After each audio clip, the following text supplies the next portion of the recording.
muito mais enfadonha de se ler, porque tem algumas prescrições que são muito lentas, né? São 5 capítulos falando como deve ser o santuário, né? Depois o povo se envolve em alguns problemas, aparecem mais 5 capítulos contando a mesma história. Então, do ponto de vista de texto, a segunda parte do Êxodo, para o nosso gosto, talvez, é um pouco enfadonho. Ok, então vamos começar ponto A, nascimento de um povo e a primeira promessa que se cumpre. Quais eram as 2 promessas que Deus tinha feito a Abraão? 2 coisas muito simples. Quais eram? Povo e terra. E nesse momento a primeira se cumpre. Uma família se torna todo um povo. A segunda ainda não, porque é um povo que nasce fora da sua terra. É um povo que nasce no Egito. Então ali em Êxodo 1, como nós lemos, estes são os nomes dos filhos de Israel que vieram com Jacó para o Egito, cada um com os de sua casa. Nesse momento, nós vamos ver que cada filho acaba se tornando uma tribo. Ruben, Simeão, Levi e Judá, Isacar, Zabulon, Benjamim, Dan, Neftali, Gad e Asser. Algumas tribos vão ter um certo protagonismo. A tribo de Judá é a tribo dos reis, é a tribo de Davi, de Salomão, de José. É a tribo de Jesus Cristo. A tribo de Levi é a tribo dos sacerdotes. É a tribo de João Batista, do seu pai Zacarias. Tem outro personagem que revela também qual a sua tribo, né? Eu não vou falar o nome, de linhagem judaica, israelita, circuncidado ao 8º dia, da tribo de Benjamim. Quem que dá esse dado autobiográfico? São Paulo, né? São Paulo no momento revela qual que é a sua tribo. Ele pertence à tribo de Benjamim. Continuando andando o texto, no versículo 7º, esse eu marquei aqui. né? Número 3, A novamente. Uma A com maiúsculo, outra com minúsculo. Os israelitas foram fecundos, proliferaram, multiplicaram e tornaram-se cada vez mais poderosos, a ponto de encherem aquela terra. Qual que era o mandamento do Gênesis? Crescei-vos, multiplicai, enchei toda a terra. Não era esse o primeiro mandamento que aparece em Gênesis? É esse o mandamento que o povo de Deus cumpre na terra do Egito. Eles estão aqui cumprindo o mandamento de Deus. Porém, vai acontecer um problema já no próximo versículo, que é o versículo 8º. Surgiu um novo rei que não conhecia José.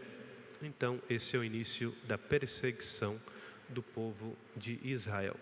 E aqui o faraó vai aparecer como um daqueles primeiros, mas são vários, figuras que se colocam como inimigos de Deus e do seu projeto. São vários na Bíblia que assumem esse papel. Muitos deles são reis, muitos deles são imperadores. Talvez o primeiro deles é o faraó. Qual que é o problema do faraó? É que ele acumula muito poder. Ele tem um poder absoluto sobre o seu povo. Ele tem o poder sobre a vida ou a morte de qualquer cidadão. Toda a sua vontade é feita na hora que ele quer. Todo o seu desejo é cumprido imediatamente. Então, vivendo nessa condição, é muito fácil alguém renunciar à sua humanidade e querer assumir uma própria divindade. Esse é o problema de todas as figuras da Bíblia que acumulam muito poder. E eles se sentem numa condição de divindade. E o faraó era assim, era uma divindade para os egípcios, né? Os egípcios veneravam, faziam ofertas ao faraó como se fosse um deus, junto com os deuses que estavam lá em cima. Então esse faraó aparece como um grande inimigo do projeto de Deus e começa a tratar mal os israelitas. De 2 modos. O primeiro, através do trabalho forçado, através da escravidão, torna o povo israelense um povo escravo, um povo que tem que trabalhar para conseguir comer alguma coisa. Esse é o primeiro modo, de menosprezá-los, de afrontá-los. E depois aparece um outro modo ainda mais vil. Qual que é? É aquele de perseguir as crianças, aquele de matar os filhos, as crianças dos egípcios, né? Porém, esse decreto, isso lembra uma outra figura agora do Novo Testamento. Quem que era o rei que mandou matar as crianças porque tinha medo de que o Messias estaria chegando, né? Herodes, né? A figura de Herodes é o inimigo, assim como é alguém que está na linha do faraó, mas que aparece já no Novo Testamento. Mas o mandamento é muito parecido: mandar e matar todas as crianças até 2 anos. É o mesmo medo que Herodes tem, é o mesmo medo do faraó. Aparecem algumas heroínas improváveis aqui. Um grupo muito simples, um grupo que não tinha poder nenhum, mas afronta o próprio faraó. Quem são? As parteiras, né? As parteiras não aceitam o mandamento do faraó. Ela fala, não tem como controlar as crianças. As mulheres hebreias são diferentes, elas já dão à luz e bem rápido, as crianças já saem, não tem como nós controlar. E as parteiras, que era essa classe extremamente simples de mulheres, são figuras de salvação. Elas não aceitam a ordem do faraó, que era a figura máxima de autoridade, né? Muito bonita essa figura das parteiras como uma figura de salvação, heroínas improváveis da história do povo de Israel. Vamos à letra B, nascimento e vocação de Moisés, né, que a partir do capítulo 2 vai aparecer essa figura que pelo menos por 4 semanas nós falaremos dele, né? Hoje, mas as 3 próximas semanas, o protagonista da nossa história é essa grande figura muito interessante e que nos traz tantas reflexões, que é a figura de Moisés. E a letra A do número B, foi dado esse título: Moisés, egípcio e israelita, né? Moisés também é salvo por várias figuras femininas, né? Tem a irmã que observa, tem a serva que salva, tem a filha do faraó que o adota, né? Ele, de novo, aparecem figuras femininas que contribuem muito com a salvação do povo de Deus. E Moisés, ele cresce com essa dupla cidadania, digamos assim, porque ele sabe que ele é hebreu, ele sabe que ele pertence ao povo israelita, porém, ele foi adotado pela filha do faraó. Então, ao mesmo tempo, ele recebeu tudo aquilo que é cultura, tudo aquilo que é a formação egípcia. Então, por isso que o título, né, A, ali da letra B, Moisés, egípcio e israelita, é uma pessoa que tem uma dupla cidadania. Inclusive o nome Moisés não é um nome hebraico. Moisés é um nome egípcio, assim como Ramsés, tantos nomes egípcios que terminam com S. O nome Moisés é e sempre vai ser um nome egípcio, e ele é uma figura que não muda de nome, né? Abraão muda de nome, Sarai, Sara muda de nome. Moisés, até o fim da vida, vai ser Moisés, com o nome egípcio. E essa dupla nacionalidade, num primeiro momento, quem sabe, não é um problema, até como para nós não é um problema, né, ser um cidadão brasileiro e italiano, brasileiro e português.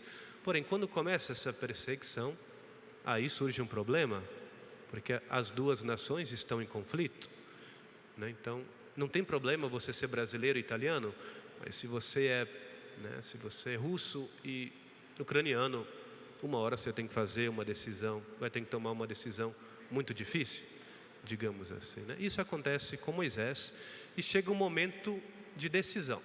Acontece um episódio que é o momento definitivo de qual cidadania ele vai abraçar, né? Se vocês leram o texto, vocês vão ver que Moisés vê que existe, né, tem ali um hebreu que é humilhado, que é machucado por um egípcio. E ele se avança contra o egípcio e acaba matando esse egípcio, né? Só que ele não é aclamado como um herói hebreu. Pelo contrário, até o povo dele o vê como um assassino. O que acontece com Moisés, então? Moisés, que tem 2 nacionalidades, de um momento perde as 2, né? Não é considerado mais nem egípcio, nem hebreu. O que ele faz? Ele foge. E essa é a primeira fase da vida dele. Ele atravessa todo o Egito, atravessa até mesmo Canaã e vai habitar com os madianitas, uma população muito afastada. Como diz o texto, tornei-me migrante em terra estrangeira. Êxodo 2, 21.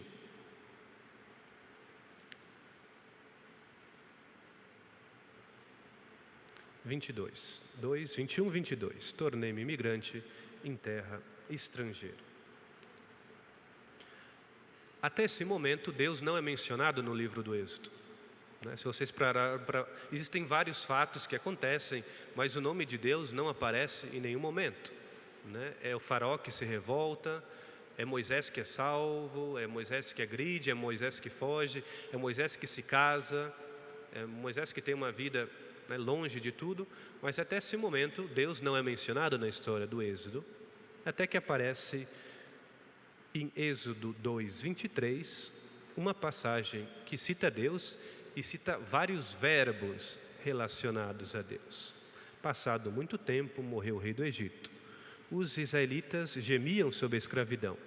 Eles chamaram e seu grito subiu a Deus, do meio da escravidão.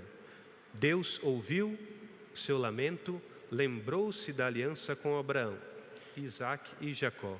Deus olhou para os israelitas, sim, Deus tomou conhecimento. Vários verbos em relação a Deus. Aqui Deus entra na história do Êxodo. Lembra muito Jesus Cristo, quando ele passa nas suas caminhadas pela Galileia, vê o povo em uma situação difícil e aparece. Jesus sentiu compaixão do seu povo. Muito semelhante ao que acontece aqui nessa passagem do Êxodo. Deus olha o seu povo, lembra da sua aliança e decide o quê? Decide intervir. Esse é o início da história da salvação, da saída do povo do Egito. Letra C. Então vai acontecer